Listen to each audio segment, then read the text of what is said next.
ATM के अंदर कुछ दिन पहले ये जो सायरन लगाया है इन्होंने, अगर कोई भी उसमें छेड़खानी करता है तो उसमें हुटर बजने लगता है। देखा जब मैं बाहर निकला तो आगे एक टाटा 407 खड़ी हुई थी, उसमें से करीब 4-5 आदमी। गाड़ी तो उसमें 8-7 बंदे थे, टाटा 407 से आए थे और उन्होंने शटर वगैरह तोड़ा।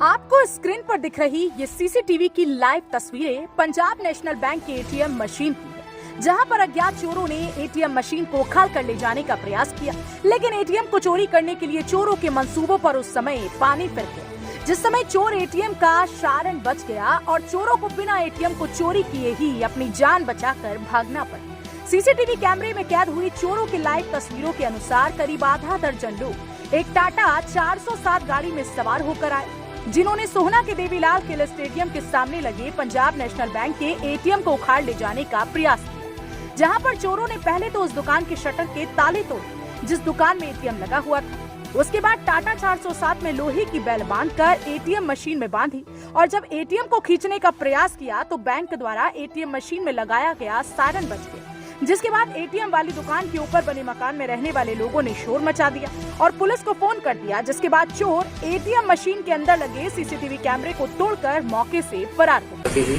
तो 5 बजे उठे देखा तो मेरा कैमरा भी तोड़ रखा है, बाकी सीसीटीवी फुटेज में निकाली तो उसमें 8-7 बंदे थे, टाटा 407 से आए थे और उन्होंने शटर वगैरह तोड़ा और उसके बाद उन्हें पैक लगा के मशीन को तोड़ने की कोशिश की, पर वो भाई साहब हमारे उठ गए तो उन्होंने शोर मचाया, उसके बाद वो भाग गए। आधे घंटे बाद पुलिस आई, उसके बाद वो ये कह के चले गए अभी कार्रवाई करेंगे, अभी कोई नहीं आया।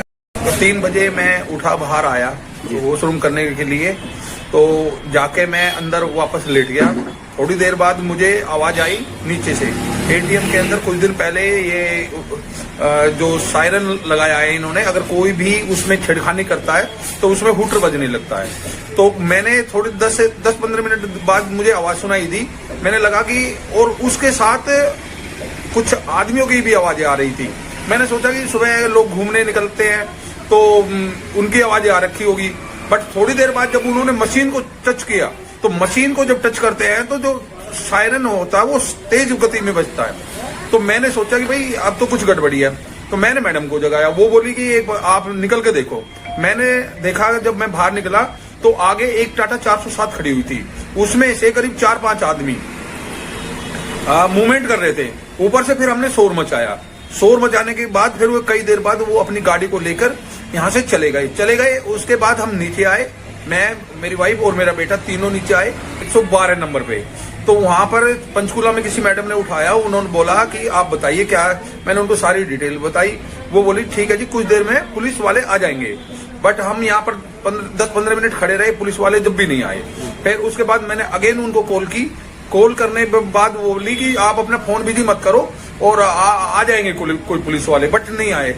इसी दौरान राइडर्स में 2 बंदे घूमते हुए जा रहे थे, हमने उनको रुकवाया तो उसके बाद उन्होंने चेक देखा, उसके सामने ही मैंने एटीएम खोला, सारा चेक किया। हरियाणा पुलिस द्वारा शुरू की गई पुलिस सहायता सेवा डायल 112 की पोल भी उस समय खुल गई, जिस समय एटीएम चोरी करने के लिए आए चोरों की जानकारी स्थानीय लोगों द्वारा तुरंत पुलिस को दी गई, लेकिन पुलिस पीसीआर 1 घंटे तक मौके पर नहीं पहुंची। इतना ही नहीं, हद तो उस समय हो गई जब सिटी पुलिस थाने से चंद कदमों की दूरी पर बैंक का इमरजेंसी सायरन बजता रहा और उसकी आवाज पुलिस के कानों तक नहीं पहुंची।